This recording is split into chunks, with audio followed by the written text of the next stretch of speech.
बहनों की लालची भाभी। करिश्मा, रेशमा और मनीषा 3 बहनें हैं। उनका एक भाई भी है, मयंक। मयंक अपनी बहनों को बहुत प्यार करता है, लेकिन मयंक की पत्नी सविता इस मामले में मयंक से बिल्कुल ही अलग है। वो अपनी ननदों का जितना बुरा कर सकती है उतना बुरा करती ही रहती है और अपनी ननदों पर हुक्म भी चलाती है। करिश्मा, करिश्मा, तुमने अभी तक नाश्ता नहीं बनाया? तुम्हारे भैया को ऑफिस जाने में देर हो रही है।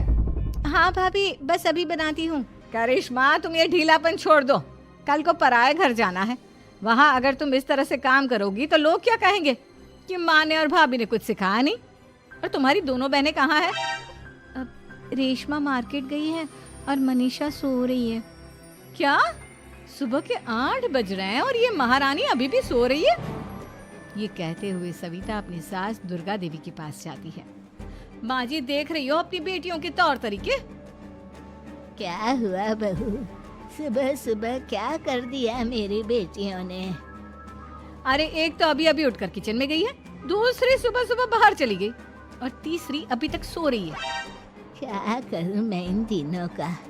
मैं तो परेशान हो गई हूँ। जा जाकर उठा उसे और रेशमा से मैं बात करती हूँ।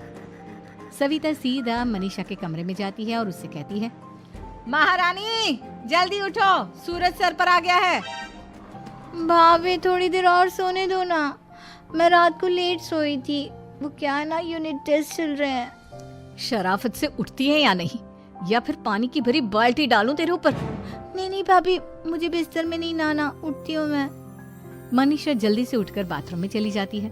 सभी आराम से बैठकर नाश्ता कर रहे होते कि तभी रेशमा बाजार से हाथ में सामान लिए आ जाती है। रेशमा को देखते ही सविता उस पर बरस पड़ती है। लो, आ गई महारानी। ऐसा भी क्या सामान लाना था जो सुबह आंख मलते ही बाजार की तरफ रवाना हो गई? भाभी, कल आप ही तो चीख रही थी कि घर का सारा सामान मुझे ही लाना पड़ता है, घर में किसी को भी किसी काम से कोई लेना देना नहीं है। अब मैं बाजार जाकर सामान ले आई तो आपको इस बात से भी तकलीफ हो रही है? देख रही हो माँ जी, अपनी बेटी की जुबान कैंची से भी तेज चलती है। और मयंक, आप तो कुछ कहेंगे नहीं अपनी लाडली बहन को। रेशमा, अपनी भाभी से ऐसे बात नहीं करते। चलो माफी मांगो। भैया, मैं क्यों माफी मांगू? आप भाभी से बोलिए ना कि हम पर कम हुक्म चलाया करे।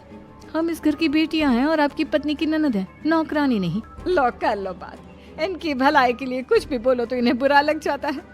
इस घर में यही इज्जत है मेरी। देख लो माँ जी, आपकी बेटी किस लहजे में मुझसे बात कर रही है।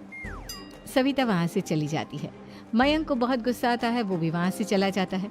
फिर करिश्मा रेशमा को समझाती है। रेशमा, तुम्हें भाभी से माफी मांग लेनी चाहिए थी ना। लेकिन दीदी, मैंने कुछ किया ही नहीं तो मैं माफी क्यों मांगू?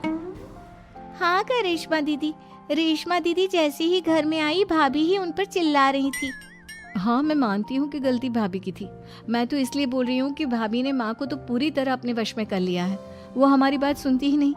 मयंक भैया हमारे लिए हमेशा खड़े रहते हैं, इसलिए उनकी बात का मान तो तुम्हें रखना चाहिए था ना।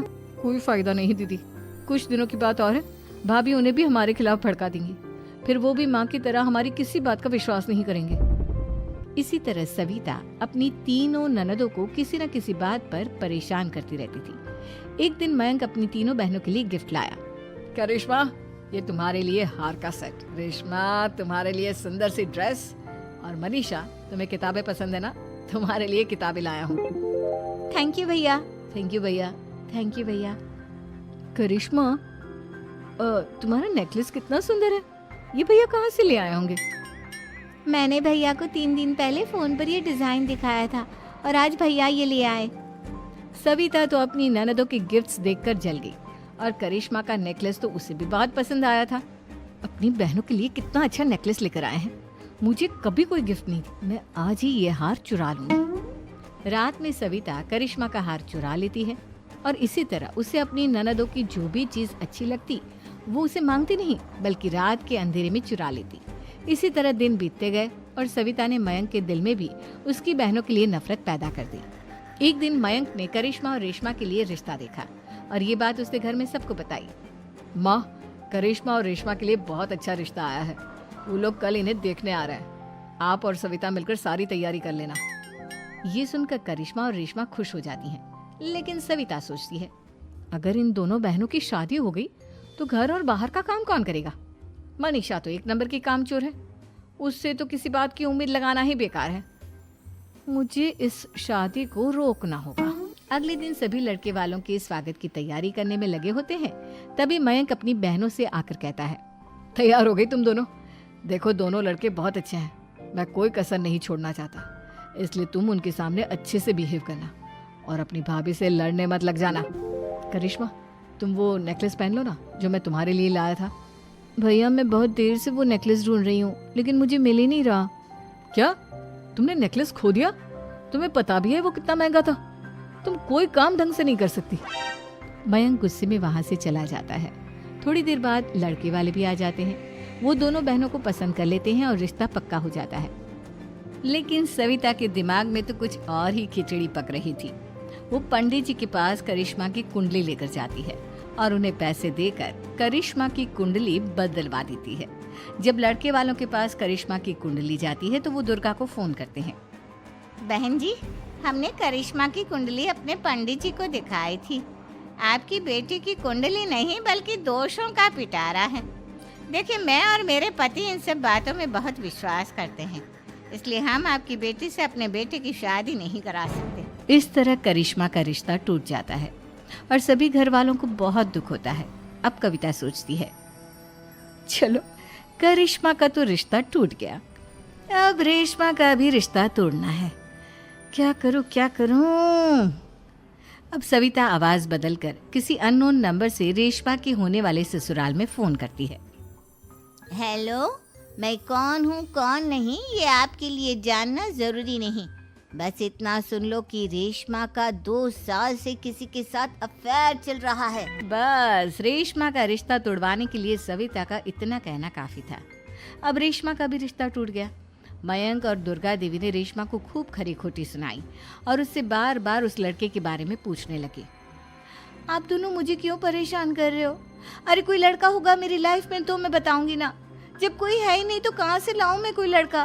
तो तेरे होने वाले ससुराल वालों को फोन किसने किया था? माँ मैं नहीं जानती किसने फोन किया था। कह रही हूँ, मैं तो पहले ही कह रही थी इसकी लगाम खींच कर रखो, लेकिन मेरी सुनता ही कौन है। आप चुप रहिए भाभी, ये सब आपका ही किया धरा है।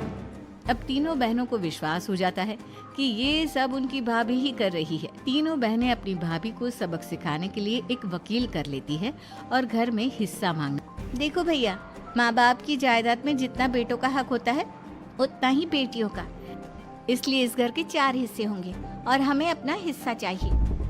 मैंने तुम्हारे लिए क्या क्या नहीं किया और तुम इस घर में हिस्सा मांग रही हो?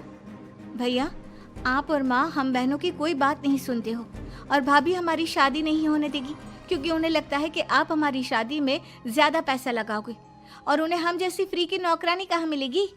तो हम भाभी के साथ तो रह नहीं सकते, हम बहनों को अपना हिस्सा चाहिए। अरे तुम्हें शर्म आनी चाहिए अपनी भाभी पर ऐसा इल्जाम लगाते हुए।